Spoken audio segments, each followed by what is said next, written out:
رحت لألمانيا، رحت لسويسرا، لفرنسا. بصراحة ما لقيت طبيب شخص لي إلا أن جيت رجعت لبلدي. سووا لي فحوصات، قالوا لي هاي مسرطنة وصعبة ويجب أن نعطيك علاج، بنسوي عملية. بصراحة يعني خفت من هذا الموضوع، قطعت بطاقة طائرة وجيت على بغداد، من بغداد رجعت على سليمانية في نفس اليوم. يعني هي القصة بدأت سنة بالتسعين، بدأت عندي تضخم في الغدة الدرقية. يعني فراجعت الأطباء في بغداد في وقتها، فقالوا إنه عندك تضخم في الغدة الدرقية، فحددوا لي وقت إجراء عملية. هذا المريض كان لديه غدة متكررة في العظم، وأيضا كان لديه بقايا من الغدة في الجهة اليمنى، وأجري له أكثر من عملية، فقطعوا الحبال الصوتية. تعرف جماعة مهندسين وياي بالجمعية ونقعد سوا، فقالوا يابا اطلع للهند، لأنه أكو مستشفى فورتس بالهند من أرقى المستشفيات، ممكن أن يسوي لك العملية وتنتهي من هاي القصة. المهم فعجزت وطلعت للهند إلى مستشفى فورتس، فأجروا لي فحوصات، قال لي عندك الغدة الدرقية متضخمة، تاركين جزء من الغدة الدرقية، وهذه صار بها كانسر يعني سرطان. فقلت له هسه دكتور، قال لي لازم نسوي لك عملية.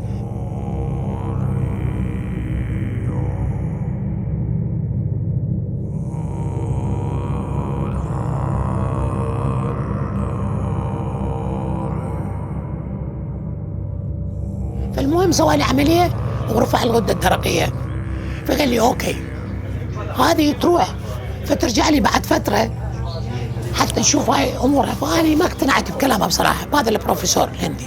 طلعت لايطاليا، لان انا مقيمة بايطاليا، عندي اقامة بايطاليا، فسووا لي فحوصات، قالوا لي هاي مسرطنة وصعبة ويجب ان نعطيك علاج، بنسوي عملية. فبصراحة يعني خفت من هذا الموضوع، فاتصلت بعد اصدقائي هنا من المهندسين واصدقائي جايين مسوين عمليه يمكم هنا، فقالوا يا عمي روح المستشفى سمارت بسليمانيه، الدكتور البروفيسور عبد الواحد محمد صالح من ارقى الاطباء، والستاف مالته كلش محترم وكلهم ناس محترمين.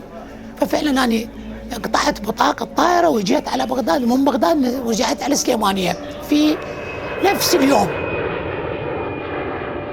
بەنای خۆی بەخشنەی میهرەبان ئەم نەخۆشە کە هاتە لای ئێمە گرێکی گەورەی لەسەر کۆڵەکەی سنگی هەبوو. گرێکە بەشێکی زۆر لە دیواری سنگی گرتبووە لە بەشی پێشەوە. فاستقبلني الدكتور الحمد لله والشكر عبد الواحد والستاف مالته ناس محترمين فاهمين شغلتهم، يعرفون شلون يدخلون وشلون يخرجون. کۆڵەکەی سنگ خۆ لە ئەسڵا لە سێک ئێسکی سەرەکی پێگەیە، دوو ئێسکی گرتبووە، یەکیان بە تەواتی گرتبووە، یەکیانش بەشێکی کەمی گرتبووە. پەراسوی یەکەم و دووەمی لە هەردوولا، لەوانە ئێسکی چەڵەمە لە هەردوولا. حتى الدكتور عبد الواحد اليوم انا التقيت وياه فقال لي انا مسوي عمليات اصعب منها ان شاء الله،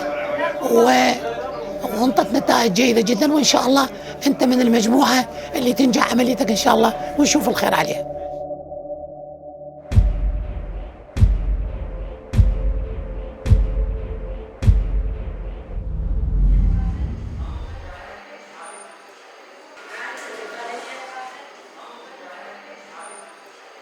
السلام عليكم.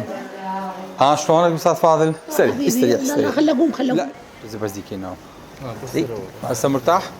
هسه نسوي لك الفحوصات ونحولك على اليود المشع. استأصلنا العظم، هذا العظم التي هي في وسط الصدر، واستأصلنا معه الغدة الدرقية، والحمد لله عملية ناجحة بفضله ومنه.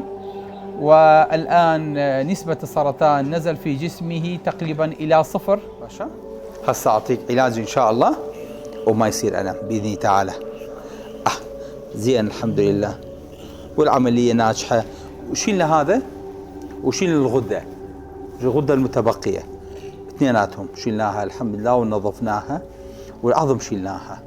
کارێکی یەکجار ناوازە بە لیڤڵێک ناوازە کە جێگەی سەرسوڕمانی ئەو پزیشکانەش بوو کە لە ئەوروپا ئەو کارە ئەکەن، بۆیە توانیمان لە چەند ڕۆژی ڕابردووە ئەو کارە لەوێش پریزنتیشن بکەین لە بەلژیکا پریزنتیشن بن کە جێگەی دەستخۆشیێکی زۆری ئامادەبووان.